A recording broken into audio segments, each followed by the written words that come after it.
to the staff for serving us these last 2 days. Dziękuję. Okay, so we're going to say dziękuję on 3. Dziękuję.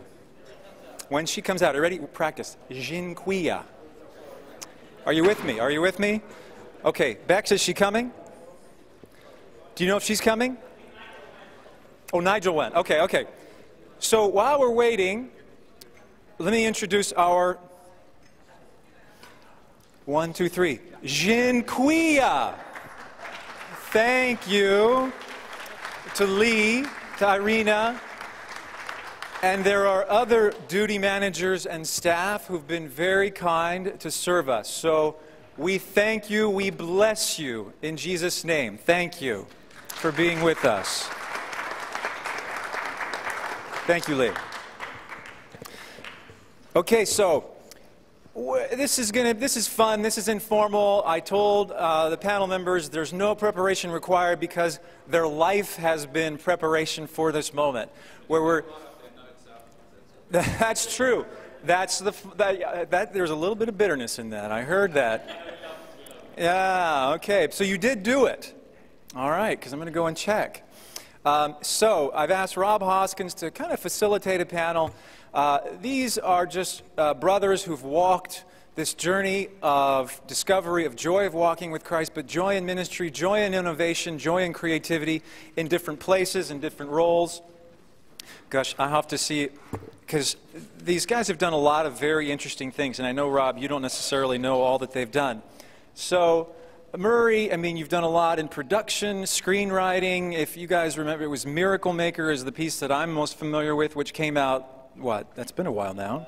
2000. Yeah, 2000. And it had a broad distribution. Yeah. Okay. Yeah, it did, yeah. And Bob, who had something to do with, we've determined, and Hazel's here, so the two co-founding organizers of what was Book Hope, and Book of Hope is now One Hope. So we have Bob and Hazel and also Rob, so he'll be our host. We have Jock Stein, who's been involved in a variety of things in arts and encouraging arts throughout the UK.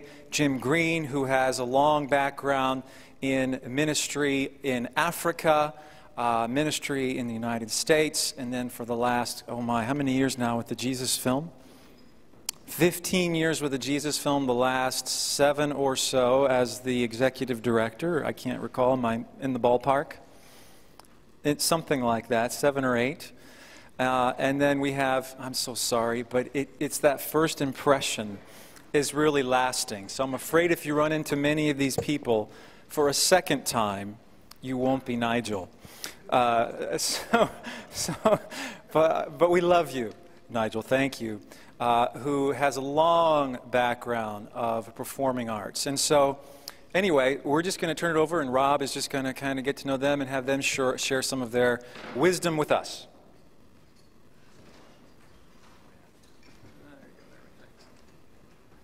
All right. Thanks, Clyde. I think we have about 35 minutes for what you told me, right?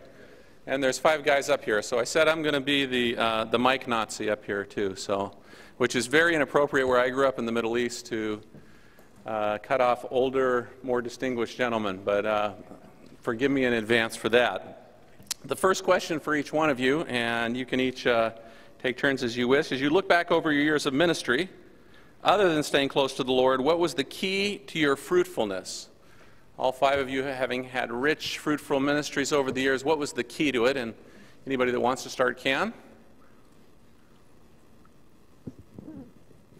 They're passing the mic around. Nigel's going to start. Nigel. You want to start with Nigel? Nigel's got his arm out. Yep. Okay, I'm 25 years old. I've been Marxist and humanist. I'm zapped by Jesus. I meet a guy who played Hamlet on British television. He goes in the 1950s, early 50s, he goes into a church. He says, somebody says, "What do you do?" Lousy question. He says, "I'm an actor." The guy who's a lawyer or a teacher says, "You can't be an actor and a Christian." He said, "What must I be then? Not what must I do?" They said, "Go to Africa, be a missionary." He said, what's a missionary? Go to Africa. Why should Africa suffer from that? How much has Africa suffered from that? He packed his bags and went to Africa for 10 years.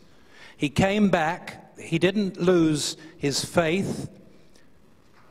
He lost his audience. Remain within the calling wherewith you are called. When I heard that, I wept. People were leaving the arts and going to the church, or they were leaving the church and going to the arts.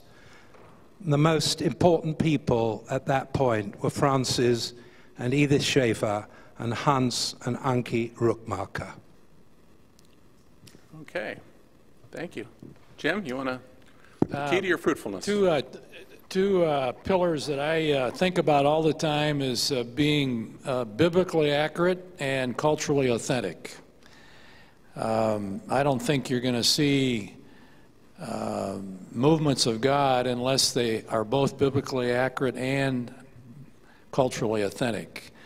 As long as it feels foreign to the people that we're trying to reach, it isn't going to take off. And I remember, even though I worked in Africa for many years, I often say that the most cross-cultural experience of my life was going from Wheaton College, which was a Christian subculture, to a secular university to try to relate the gospel without using Christian cliches and getting under the skin of secular students. So I think the other thing is to be a good listener and studying your target audience and understanding their values and their paradigms and understanding their worldview so that you're relating the gospel to where they are in their experience. So those are, I think, the two issues that I would raise. And then the third is really focusing on Jesus. Bill Bright, our founder, used to say, when you lift up Jesus, it's like passing a magnet over a field of iron filings. The iron filings are attracted with Jesus.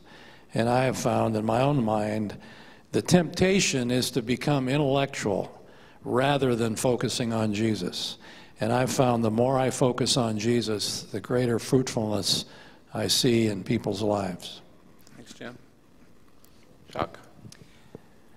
A point from inside, then a point from outside. From, if you like, inside here, I describe myself sometimes as a recovering workaholic. And I think I've found it's essential to take some time out so that our imagination can get to work, because the imagination has to work out of a degree of rest or change or difference or something like that. And I've also found that when I have set my imagination free, that's when the sort of God-given ideas come, rather than the ideas which I think up myself. I mean, remember, even Einstein, who was I describe him as a kind of believer, he said that his great theory of relativity was actually, it just came to me as a gift. And it only came to me when I was able to let go with the ideas which I already had. I think there's a lesson in that for Christians. So we need to have enough time and rest to let go some things in order that our imaginations might be set free to receive what God has for us. Then a lesson from inside has been just the importance, it's an old lesson, of getting the right team of people around you who've got the gifts that you don't have. I mean, I've been privileged to set up a Christian arts festival in two places. One was in the centre of Dundee, and the other was at Carberry Tower. And in each case, it only happened because there were people who were very gifted in these areas, and all I had to do was, as it were, set them free. So to have that kind of team around you is, I think, another secret of fruitfulness. Great, wonderful. I'll pick up on that because I think that apart from my walk with the Lord is understanding what Jesus meant when he said, "Pray ye therefore the Lord of the harvest." And he didn't tell us to pray for open doors. He didn't tell us to pray for great ideas. He didn't tell us to pray for money. He said, "Pray ye therefore the Lord of the harvest to send forth workers." And realizing early on my own gifts were limited, the primary prayer of my life and ministry has always been, God, when you give me a vision, send the people that are needed to fulfill that vision. And all through my life and ministry, I prayed that prayer, and I've searched for people to share the vision God put in my heart, who were more gifted, more educated, and far more capable than I was. And I would say that, and early on, I saw some discouraging things within the church world as it related to administration and operation. And so I became a disciple of Peter Drucker, and had the opportunity of actually spending time personally with him, and have always tried to apply the most effective, efficient, organizational, administrative, business principles to whatever vision God put in my heart. Thank you. I think it's arguable that there's one person in the New Testament who's much neglected by dramatists and storytellers, but without whom none of us would be here. And that man is Barnabas. Had it not been for the encourager, I don't think Paul would have been able to come alongside Peter and James and the others, and there would never have been that unity and the power of the early church. God used Barnabas as the great anointed encourager. So he's an unsung hero, but he's one of the greatest heroes of the Christian church. And I think I put down a lot of what's happened to me fruitfully to forces of encouragement in my life. First of all, in my case, I was very lucky to have parents who didn't necessarily understand what I was doing, because I came from a background of missionaries and teachers and doctors and other people doing very sensible things. And they suddenly found they'd got a son who was going into the theatre. But they backed me, and their encouragement was really a wonderful thing for me, and it's a gift that we can all give to our children and to others. But also, there's a certain individual who encouraged me not to go into the academic world that I was heading for at Cambridge, but to take courage on the basis of the plays I'd written at university and to go out there into the world of the theatre. And I needed that spark of encouragement, and that's the guy sitting at the other end of this row here. If it wasn't for Nigel, I wouldn't have gone into the theatre professionally. So Nigel and I first worked here on a play of mine. Nigel was in the play in 1974. In Edinburgh. So that's how long we've been out there together, and a lot longer before then. And so I'm hugely grateful also to the mediated influence of Francis and Edith Schaefer and Hans Ruckmacher and others through Nigel, people I got to know. So that's the first thing. The other thing I would say is this, that when I had to work on the Miracle Maker film, it was as if God called me to a kind of radical unknowing, an unlearning of everything I knew, going back to what Jock said. And as if I had to divest myself of all Christian knowledge and background. I couldn't say, I know this story. And I had to go through a tiny little door on which was marked, unless you become like a little child, you will never even enter the kingdom of heaven. And pull away the brambles from that rusty lock and climb through there and find myself in a brightly lit garden, from which perspective I could begin to see once again and completely anew the meaning of Jesus and his love for the whole world. And therefore, somebody once said that the true description of the church should be the joy of recovered childhood. And I think we need to do that, and that would be the other secret, if you like, for me, of fruitfulness. Wow.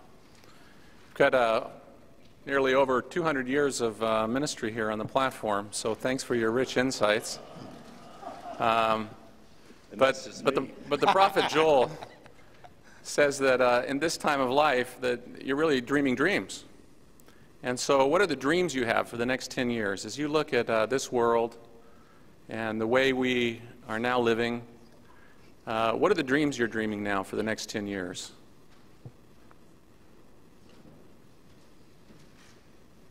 Any one of you got the mic. Let's start at the other end again. You want to start there? No, we'll let him go. He's ready. Nigel's ready. C.S. Lewis,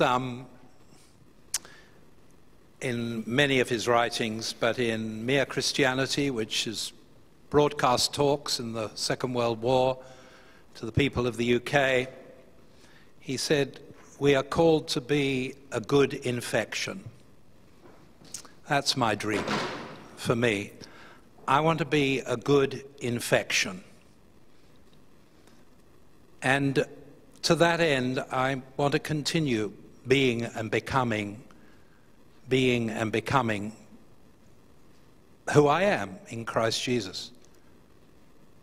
And quick story, which is not quick, but it will be. One of the top British agents a few years ago, agent to Laurence Olivier, Vivian Leigh, Marilyn Monroe, Ralph Richardson, Rex Harrison, you name it, he was their agent. And he came aged 80 and sat down with me, and he was very angry. And I said, the great artist put us in a garden. And we walked into a desert, and he came, and he was wasted in our waste. He died in a rubbish tip outside of a city he loved, but he rose again in a garden, so he's really big on gardens. Murray was talking about the garden. And this guy's leaning forward. I didn't know he'd left a beautiful moated house and garden, which had been robbed, and was living now in an apartment with his wife in London.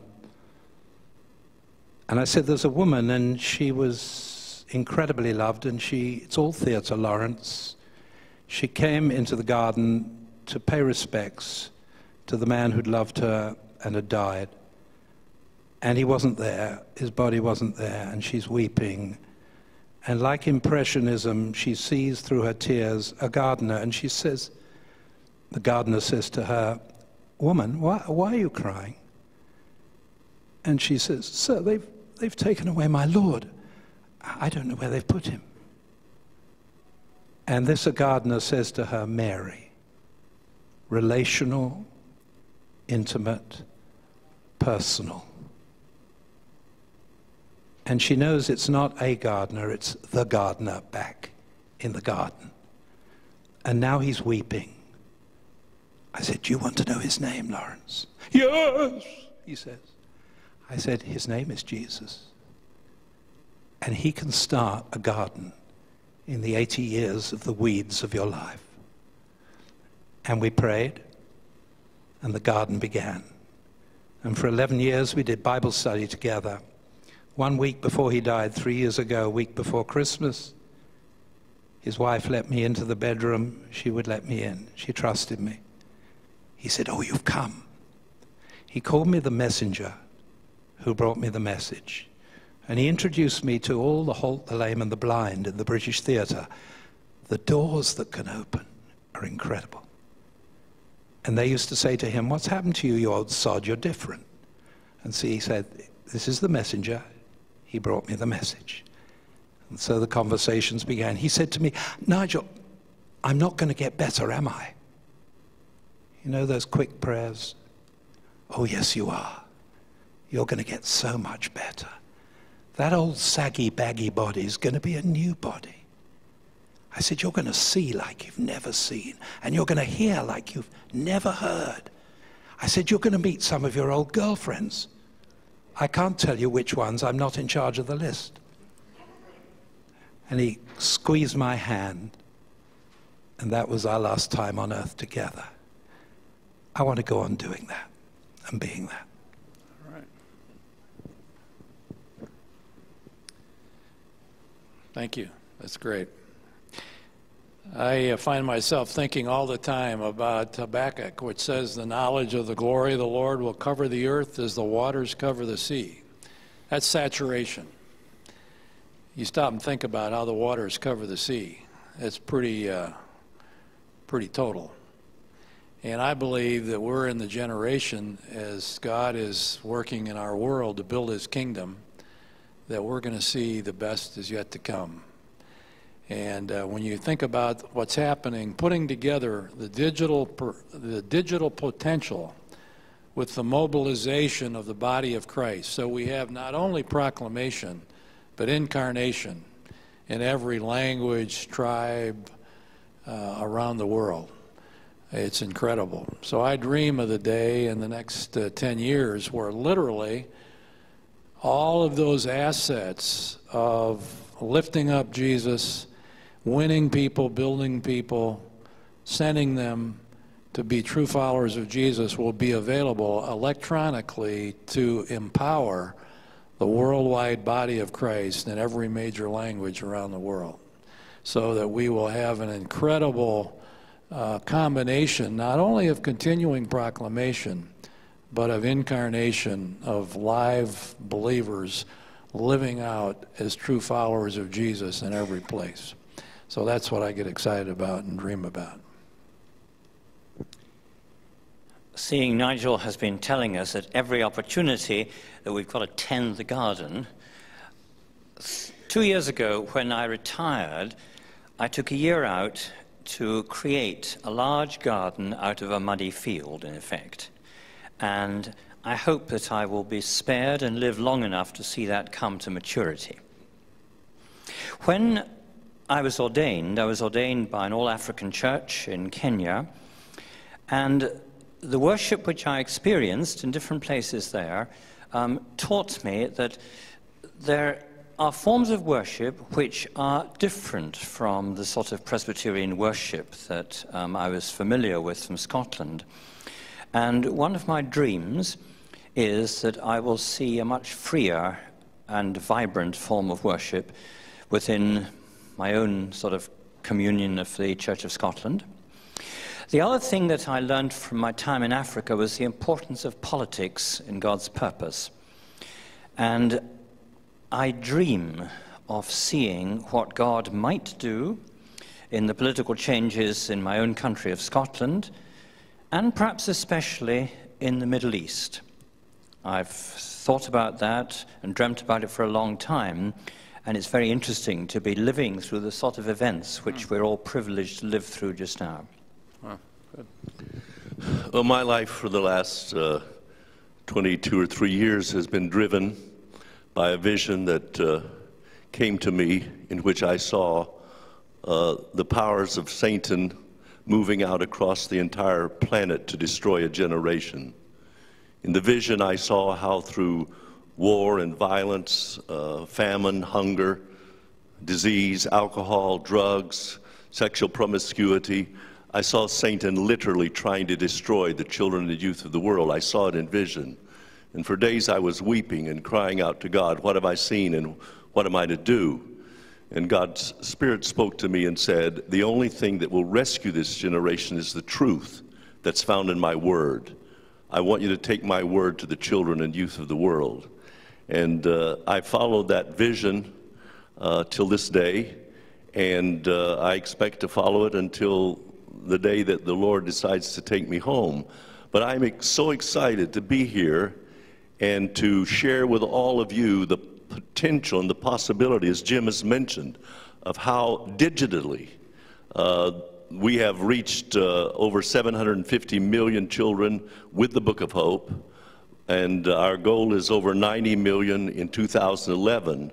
But I believe that through the digital possibilities that we can literally see the glory of the Lord, as Jim said, cover the earth as the waters cover the sea. And One Hope works on a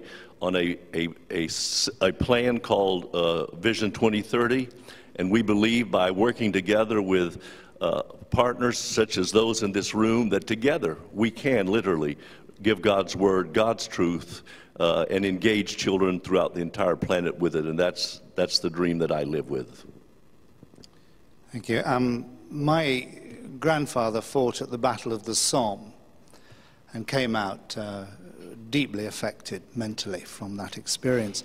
Both my parents fought in the Second World War. My mother was a captain in the British Army. I grew up thinking that I was going to fight in a Third World War. I was in military uniform every Wednesday afternoon in the combined cadet force at school. My brother and I both thought that we would land up fighting. Of course, many of our American friends and colleagues did fight in Vietnam. But we really thought that we were going to face a Third World War.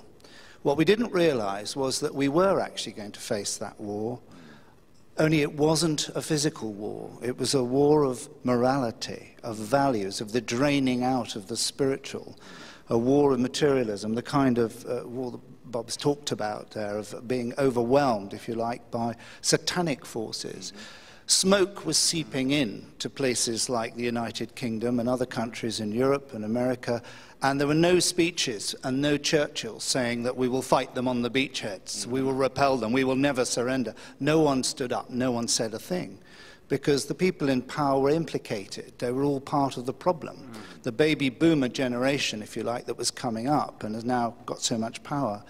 And in very many ways, I think my generation has failed because we've been part of that incredible smoke-filled environment. And my dream then is very much for the generation coming after, that we can hand on.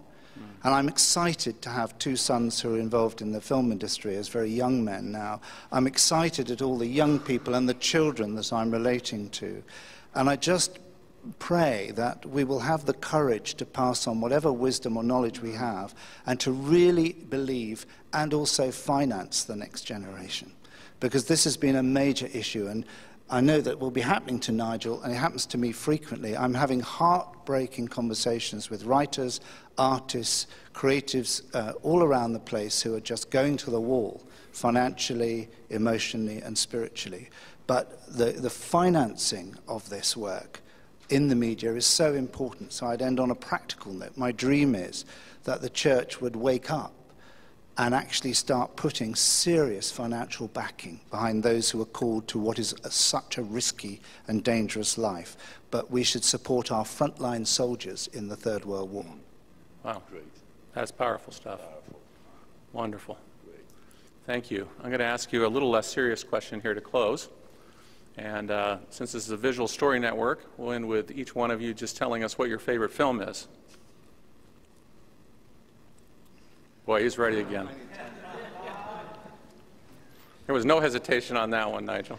Babette's Feast. Babette's Feast.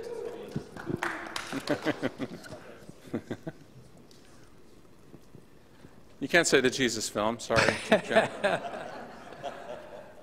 Yeah, well, other than, I still love Chariots of Fire.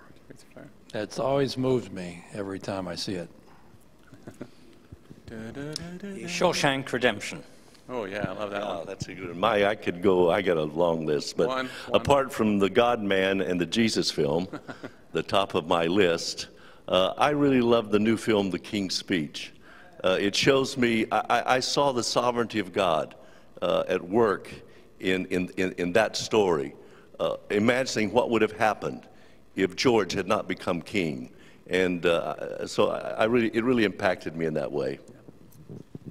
Well, I was going to say Shawshank as well, as Jock. No, it's okay.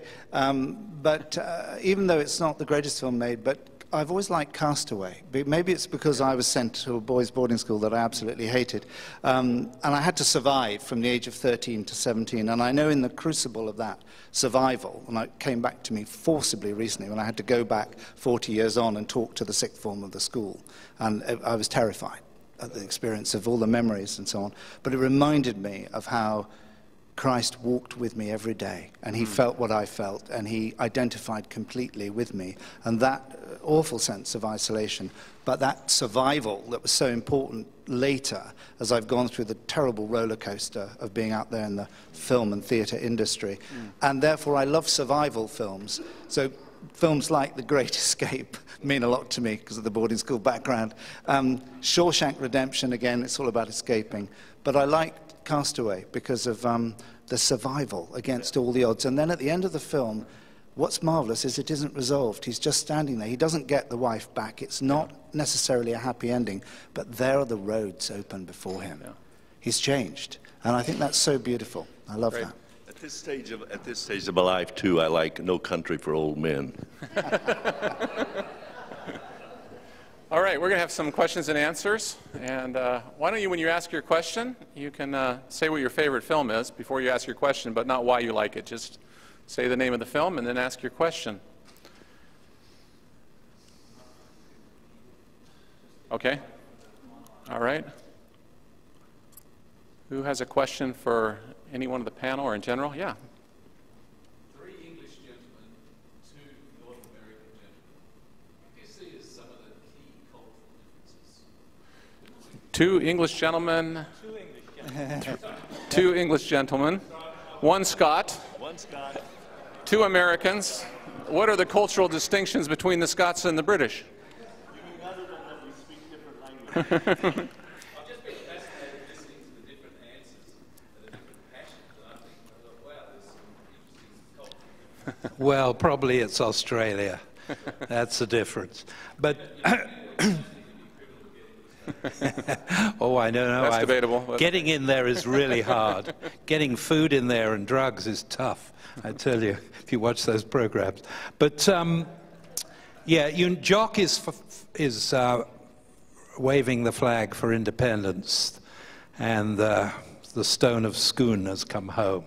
Anyway, yeah, we are two nations divided by a common language. It's very true that. I love going to America because the child is still alive. There's a lot of the Protestant work ethic, which doesn't have much to do with the arts, because it's working the earth and not thinking about the arts and the earth together. But I love the child in America. You fly things, crash a few. We don't get them off the drawing board here in the UK, unless the leader of the church has thought of them. So give your best ideas to the leadership and let them think it's theirs if you want them to happen. Somewhere between American optimism and British conservatism is God's realism. So we need each other.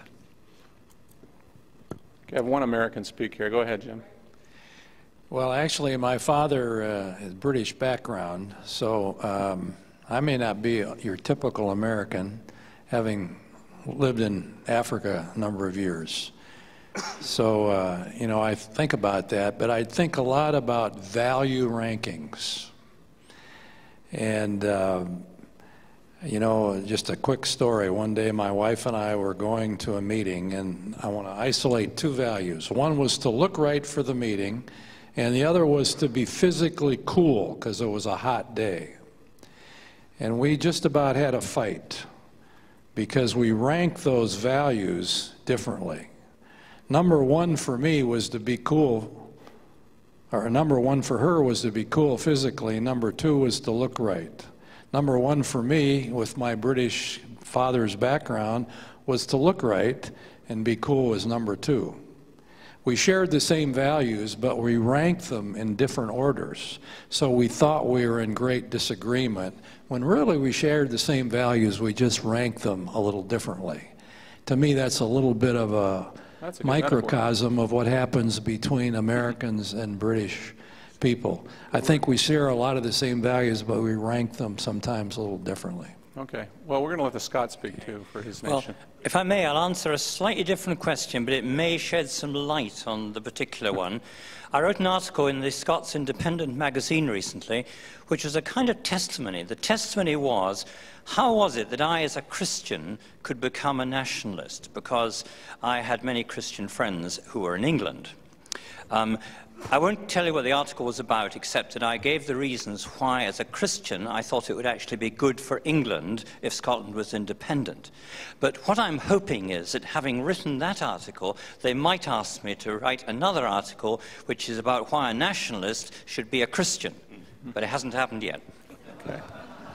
We were in a meeting, actually it was a forum of Bible agency meetings, and the room was divided sort of between the European societies and the American Bible societies, and the European side, they kept wanting to dig and think and dig and think, and the American side wanted to say, let's get moving, let's get going. So I would say that in general, the Europeans, I include in that not just the Brits, the Europeans often like to think without doing, and Americans almost always like to do without thinking. Thank you. I don't know how to add to these brilliant observations. I can think of one situation I was in the old Colonial Inn in Concord, near Boston. Many of you will perhaps know that wonderful place. And I was there with a British producer from the BBC. I was the screenwriter on a big series that was being made.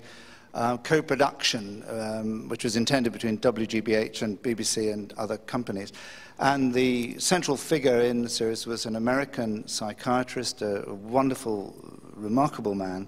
But we were discussing the series, and he was going to be the presenter. I was writing all the scripts about Freud and Jung, and C.S. Lewis was coming in, lots of other stuff was coming in. It was quite an extraordinary big project. And at a moment there was a lull in the meeting, and the BBC producer just said quietly, said, you know, I think this is going to be quite a good series. And the presenter, the psychiatrist, got incredibly upset, our American presenter, and he said, quite a good series? Quite a good series. He went on and on about it. He could not believe that this was only going to be quite a good series. And, you know, and he was so upset. Anyway, I went for a walk with him later, and I said, look, I need something. I have to explain something to you. You know, every time we say something, you need to multiply it by 4, right? Yeah. Because I can tell you that Barry, for him to say this is going to be quite a good series was an amazing moment of commitment. I said, but when you say this is going to be the series that's going to change the world, you know, and it's going to be the most amazing thing we've ever seen on television, we just divide that by 4, and we meet in the middle. We're on the same page. We're all together. That's all. That's all you need to do. Wonderful. Good. We have time for one more? One more. Yeah. Favorite movie? My favorite movie is Brazil by Terry Gilliam. My question is, when we talk about visual story and films, I've heard many times that we talk about the commercial, Hollywood, American type of filmmaking and the intellectual, European type of storytelling. I was told once that Europeans cannot tell stories like the Americans do. Of course, there is some cultural difference, as you said, but can you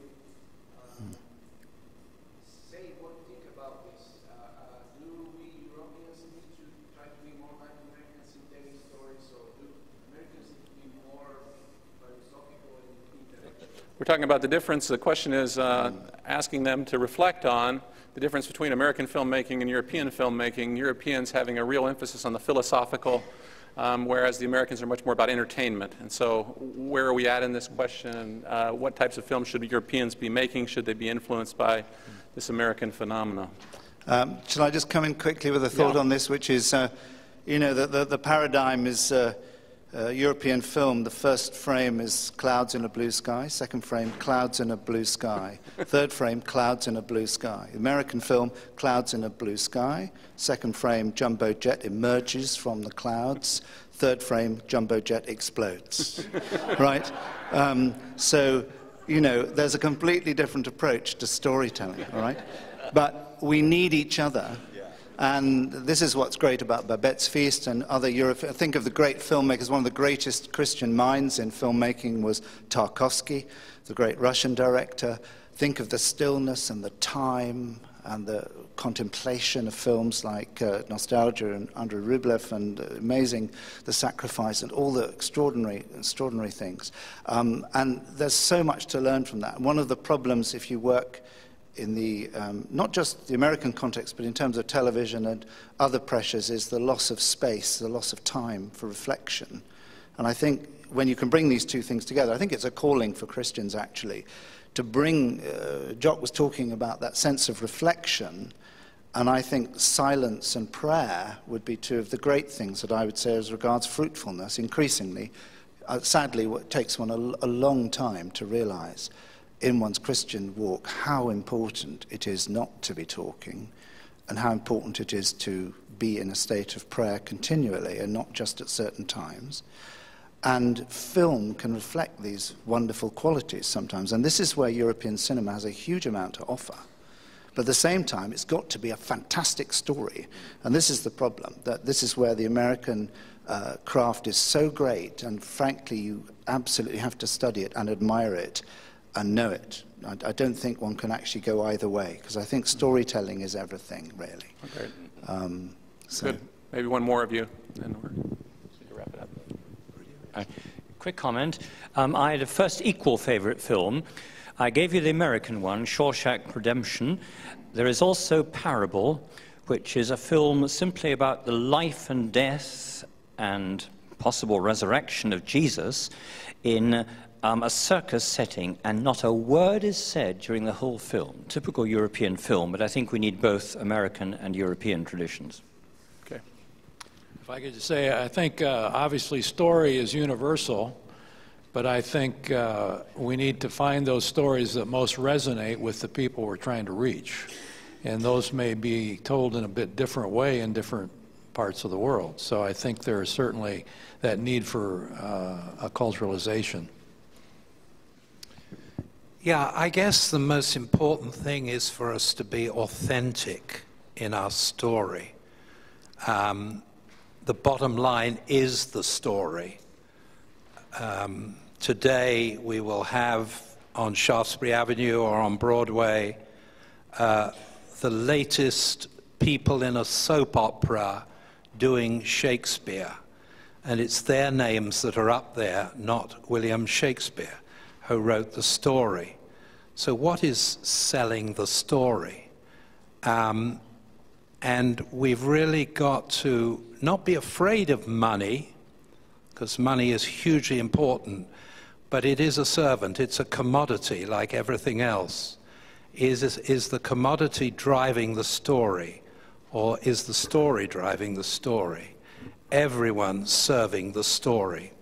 And probably in the movies, the best films, or the best product anywhere, is made by a team of people that have been working together and understand each other's potential and each other's limitation, and the producer and the director and the lighting and the actors, everyone serving the script. And I think that is thinking Christianly about the story. How do we think Christianly in film? How do we think Christianly in everything we do, in word or deed, do all to the glory of God? So it is being authentic. And if we're authentic, that will ring true to our audience. And you see that, interestingly, thus far in the Narnia trilogy, whereas the first film is more authentic than the second film. The second film is more about Hollywood's idea of what the box office is, rather than C.S. Lewis's idea of the story.